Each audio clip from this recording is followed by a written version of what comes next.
Hai guys, selamat datang di video aku, Ami Hamidah. Malam ini aku mau cerita mengenai satu kasus yang unik banget, tapi bisa jadi ini adalah kasus yang sangat mengerikan buat para orang tua. Malam ini kita akan cerita mengenai kasus hilangnya seorang gadis bernama Alicia Navarro.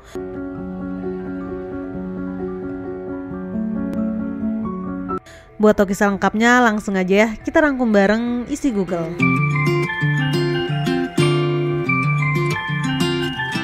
Alicia Navarro, dia adalah seorang gadis berusia 14 tahun yang tinggal di Glendale, Arizona, Amerika. Dia ini tinggal bareng sama ibu kandungnya yang bernama Jessica, ayah angkatnya yang bernama Ivan, dan juga 2 orang adiknya. Alicia ini anak spesial, dia didiagnosis mengidap autism. Walaupun dia mengidap autism gitu ya, dia tuh masih bisa mengurus dirinya sendiri, dia masih bisa komunikasi 2 arah, sekolahnya pun masih di sekolah biasa. Bedanya Alicia ini kesulitan kalau berkomunikasi dengan orang banyak. Alicia tuh hidupnya bener-bener teratur banget gitu ya guys, berdasarkan rutinitas. Kalau dalam satu hari ada rutinitas yang berubah, dia tuh bakal gelisah banget. Alicia hampir tiap hari pakai baju yang itu-itu aja, modelnya tuh selalu sama, semua baju di lemarinya sejenis. Dia makan makanan yang hampir sama setiap hari, yaitu ayam dan juga nugget. Alicia dia juga suka jenis musik yang sama, dia baca komik dengan genre yang sama, benar-benar nggak berani mencoba hal yang baru. Ini kan memang salah satu tanda seseorang menderita autism ya guys. Jessica, ibunya Alicia, dia tuh melakukan berbagai cara dari mulai terapi, pengobatan, supaya kelak anaknya ini bisa hidup secara mandiri. Alicia ini dia suka banget main game, karena memang di dunia nyata dia kan gak punya banyak temen ya, dia tuh kesulitan dalam bersosialisasi. Jadi dia tuh menghabiskan lebih banyak waktunya buat main game. Setiap pulang sekolah, dia bisa berjam-jam. Bahkan kata ibunya, Alicia ini bisa sampai begadang main game guys.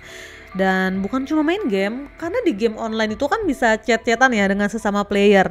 Nah, Alicia ternyata dia tuh punya banyak banget teman online, karena dia ini lebih mudah bersosialisasi tanpa harus tatap mata lewat online. Jessica, dia tuh antara seneng atau sedih ya. Dia seneng karena ternyata anaknya tuh bisa loh punya temen walaupun di dunia online ya, bukan di dunia nyata. Dia sedih karena dia takut juga, karena kan dunia maya itu kan banyak hal-hal yang mengkhawatirkan ya. Ditambah Alicia ini dia tuh mudah banget percaya sama orang. Bener-bener dia tuh menganggap setiap orang tuh kayak orang tuanya, seseorang yang baik dan bisa dipercaya. Padahal di luar sana nggak semua orang bisa dipercaya. Di usianya yang menuju 15 tahun, tiba-tiba aja Alicia menunjukkan hal yang beda. Kalau di budaya keluarganya Alicia yang berasal dari Spanyol, usia 15 tahun tuh usia yang spesial. Kalau kita tuh ya 17 tahun gitu ya, usia yang menuju dewasa. Setiap mau sekolah, Alicia ini mulai kayak berani nyoba pakai baju yang berbeda. Dia juga minta dibeliin make up ke ibunya, dia mulai pakai parfum, dia pakai lotion. Jessica tuh seneng banget, dia pikir akhirnya anaknya tuh mulai jadi remaja. Hari itu di tanggal 14 September 2019, Alicia kelihatan beda banget.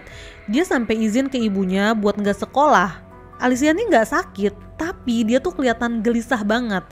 Buat anak-anak yang menderita autism, memang sering ya ada kondisi kayak gini. Dia kayak gelisah dan kayak gak mau ngelakuin apapun.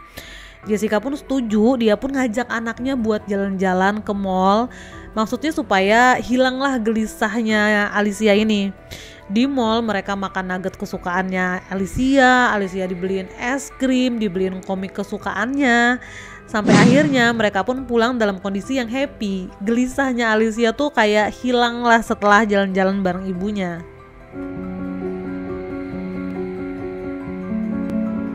Keesokan harinya di tanggal 15 September 2019 tengah malam, Jessica ini belum tidur, dia masih nunggu suaminya pulang. Tiba-tiba aja Alicia turun dari kamarnya di lantai 2. Alicia tuh memang sering banget tidur sampai tengah malam karena dia tuh main game. Alicia bilang, "Ibu, kok ibu belum tidur?" Ibunya jawab, "Ibu masih nunggu ayah sayang, kamu tidur aja duluan." Terus Alicia turun dan dia meluk ibunya erat banget. Dia bilang, aku sayang sama ibu. Ya hari itu Jessica gak punya firasat apapun karena anaknya ini Alicia memang sering banget ngungkapin perasaannya lewat kata-kata. Dia sering bilang I love you, aku sayang sama ibu. Ternyata malam itu adalah kali terakhir Jessica ngeliat anaknya. Paginya seperti biasa Jessica nyiapin sarapan buat keluarganya. Tiba-tiba aja dia lihat pintu belakang rumahnya kebuka gede banget. Jessica langsung panik, dia langsung manggil suaminya. Suaminya bilang dia gak buka pintu dan anggota keluarga yang lain tuh belum ada yang bangun. Jessica dan Ivan langsung ke belakang, mereka ngecek. Dan di situ mereka lihat ada jejak kaki dan di halaman belakang rumahnya itu ada 2 kursi yang ditumpuk kayak buat ngeloncatin pagar rumahnya. Ivan seketika langsung lari ke lantai 2, dia langsung ngecek anak-anaknya. 2 anaknya ada di kamarnya masing-masing lagi tidur. Dan saat mereka ngelihat ke kamarnya Alicia, kosong, Alicia nggak ada. Jessica bener-bener ketakutan, dia langsung ngelihat si isi kamar dan dia lihat laptop sama handphonenya udah nggak ada, baju-bajunya pun udah berkurang, jadi baju-baju favorit dia tuh udah nggak ada di lemari. Dan di atas kasurnya ada 1 surat yang ditulis sama Alicia, isinya, maaf bu, aku pergi, aku janji aku bakal pulang, aku minta maaf. Saat itu juga Jessica bener-bener dia nggak tahu apa yang terjadi. Masa iya anaknya yang mengidap autism bisa pergi dari rumah? Jessica berusaha buat positive thinking. Alicia gak mungkin pergi lama, dia pasti pulang. Apalagi casan laptop sama casan HP-nya tuh gak dibawa, gak mungkin lah dia pergi lama-lama. Sebentar lagi Alicia ini kan bakal ulang tahun ke-15. Ini tuh spesial banget, ibaratnya Sweet 17. Alicia udah ngelis kado apa aja yang dia mau. Jessica juga udah janji bakal bikinin acara ulang tahun impiannya Alicia. Jadi gak mungkin dong dia pergi. Dan kenapa juga dia harus pergi dari rumah? Ditunggu 24 jam gak ada kabar apa-apa. Jessica dan Ivan udah gak bisa lagi positive thinking. Mereka pun langsung datang ke kantor polisi dan melaporkan kalau anaknya ini hilang. Polisi yang dapat laporan dari Jessica, mereka tuh bilang kasus ini nggak bisa ditanganin karena Alicia itu nggak termasuk sebagai orang hilang. Dia tuh pergi sendiri karena kan ada surat tadi ya yang menyatakan kalau dia emang pengen pergi. Nah kalau memang pergi atas keinginannya, polisi tuh nggak bisa menindaklanjuti. Jessica ini kan minta supaya diterbitkan laporan orang hilang. Kalau di Amerika tuh disebutnya peringatan Amber. Kayak semacam SMS yang dikirim ke semua warga menginfokan kalau ada orang hilang, ciri-cirinya kayak gimana. Karena khawatirnya jadi korban penculikan. Setiap warga yang ngelihat berdasarkan SMS tadi bisa ngasih laporan ke kepolisian.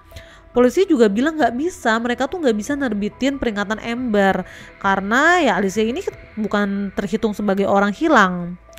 Jessica dia benar-benar meyakinkan polisi kalau anaknya ini dalam bahaya. Dia tuh bukan pergi atas keinginannya sendiri, pasti ada sesuatu karena anaknya ini mengidap autism.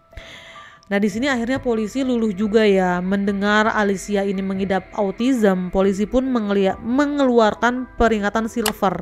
Ini tuh peringatan yang jarang banget ya guys, tapi bisa dikeluarkan kalau memang orang yang pergi dari rumah ini mengidap autism atau kekurangan atau memang orang yang sudah lanjut usia. Jessica yakin banget anaknya ini dalam bahaya. Bisa jadi dia ini dimangsa oleh predator, yaitu orang-orang yang memang sengaja menarik anak di bawah umur buat dilakukan hal-hal yang jelas nggak baik ya. Dan yang paling bikin Jessica takut adalah kalau anaknya ini jadi korban penjualan manusia. Jessica dia ini benar-benar melakukan segala cara buat nemuin anaknya. Dari mulai nyari secara online, dia itu bikin grup Facebook yaitu Missing Alicia. Dia bikin flyer yang banyak banget dan dia tempel hampir di semua sudut kota.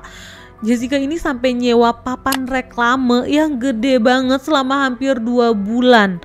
Jessica dia juga melakukan wawancara ke banyak media. Dia juga terus-terusan lapor polisi sampai akhirnya kasus ini tuh ditanganin sama FBI. Kalian kebayang gak sih gimana desperate-nya seorang ibu yang tiba-tiba kehilangan anaknya, anak yang bahkan bener-bener kayak dia kan mengidap autism ya, bener-bener gak pernah lepas dari Jessica. Supaya Jessica yang segitunya sampai menarik banyak pihak buat nolongin dia. Ada detektif swasta yang menawarkan diri buat ngebantu nyari tanpa biaya.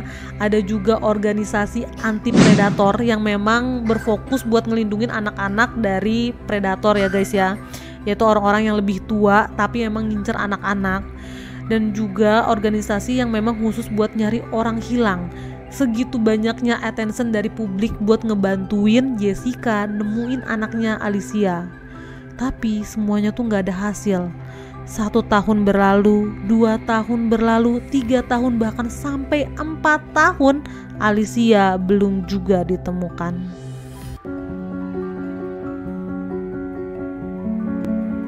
Hari itu 26 Juli 2023, ada seorang gadis usianya 18 tahun. Dia datang ke kantor polisi di negara bagian Montana. Dan gadis tersebut adalah Alicia Navarro. Polisi yang kedatangan Alicia kaget banget ya. Dan Alicia tuh bilang, "Pak polisi, saya kesini buat minta untuk nama saya itu dihapus dari daftar orang hilang karena saya ini mau bikin SIM."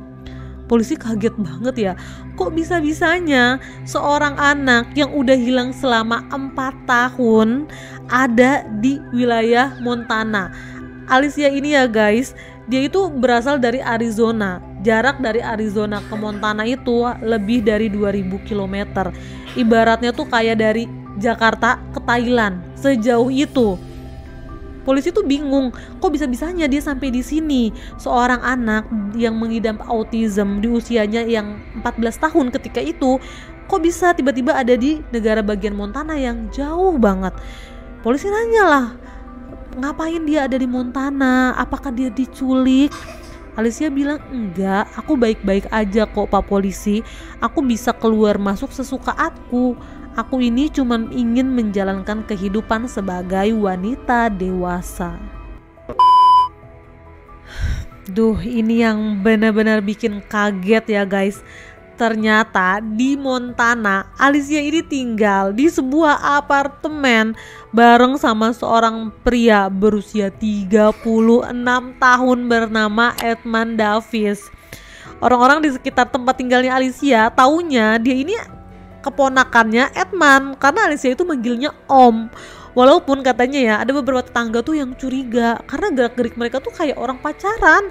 Apalagi mereka ini tinggal hanya berdua aja di apartemen tersebut. Tapi ya nggak ada yang curiga lebih lanjut gitu ya guys. Ketika itu polisi juga nggak bisa langsung nangkep Edmund karena sebenarnya nggak ada pelanggaran yang dilakukan. Alicia itu bilang dia tuh nggak diculik, dia memang pengen tinggal sama Edmund aja kayak gitu. Meski begitu, polisi itu tetap datang ya ke apartemennya Edmund buat melakukan pemeriksaan. Dan di sana polisi ini nemuin bukti yang akhirnya bikin Edmund ditangkap oleh pihak kepolisian. Di handphone dan juga laptopnya Edmund, polisi nemuin banyak banget foto perempuan di bawah umur dengan pose yang gak wajar. Bayangkan guys gimana perasaannya Jessica yang tahu anaknya tinggal bareng sama cowok yang sangat menyeramkan ini ya guys. Akhirnya polisi pun bisa nangkep Edmund dengan tuduhan dia ini melakukan kejahatan dengan bukti-bukti foto-foto tadi ya guys. Karena untuk kasusnya Jessica sendiri, Edmund ini ya nggak bisa dikenakan sanksi apapun. Tahun 2023, Alicia Navarro dia pun dipulangkan kembali ke ibunya Jessica. Gak kebayang ya gimana bahagianya ibunya yang udah kehilangan anaknya selama 4 tahun. Akhirnya udah kayak mukjizat ya guys, dia tuh bisa ketemu lagi sama anaknya dalam kondisi sehat. Walaupun kita gak tahu sebenarnya apa yang terjadi selama 4 tahun. Jadi kasusnya Alicia ini kan udah viral banget kemana-mana ya guys. Nah setelah Alicia ini ditemuin, Jessica dia tuh bener-bener kayak diteror sama media melalui online maupun melalui langsung gitu ya. Tetangga-tetangga, orang-orang pun pada kayak ngegeruduk Jessica buat nanya sebenarnya apa sih yang terjadi sama anaknya selama 4 tahun ini. Mereka tuh minta supaya Jessica ini bikin klarifikasi atau kayak ngejelasin lah kronologinya apa yang terjadi. Tapi Jessica ini bener-bener gak ngasih statement apapun. Jessica cuman berterima kasih ke orang-orang yang udah ngebantu dia selama 4 tahun ini buat nemuin anaknya. Yang terpenting buat Jessica adalah anaknya ini udah pulang dalam kondisi masih hidup gitu. Dan dia gak bisa ngasih pernyataan apapun karena itu adalah privacy anaknya. Nah, kasusnya akhirnya happy ending ya guys, walaupun banyak orang yang masih penasaran sampai sekarang sebenarnya apa sih yang terjadi sama Alicia. Oke, itu dia guys cerita kita malam ini. Gimana menurut kalian? Kalian penasaran juga nggak Alicia ini kemana aja selama 4 tahun? Ya benar juga sih kata Jessica, itu privasinya dia ya. Yang penting dia udah pulang secara selamat. Kita nggak bisa kepo lagi. Semoga ada manfaat yang bisa diambil. Sampai ketemu di cerita-cerita aku selanjutnya. Dan bye-bye.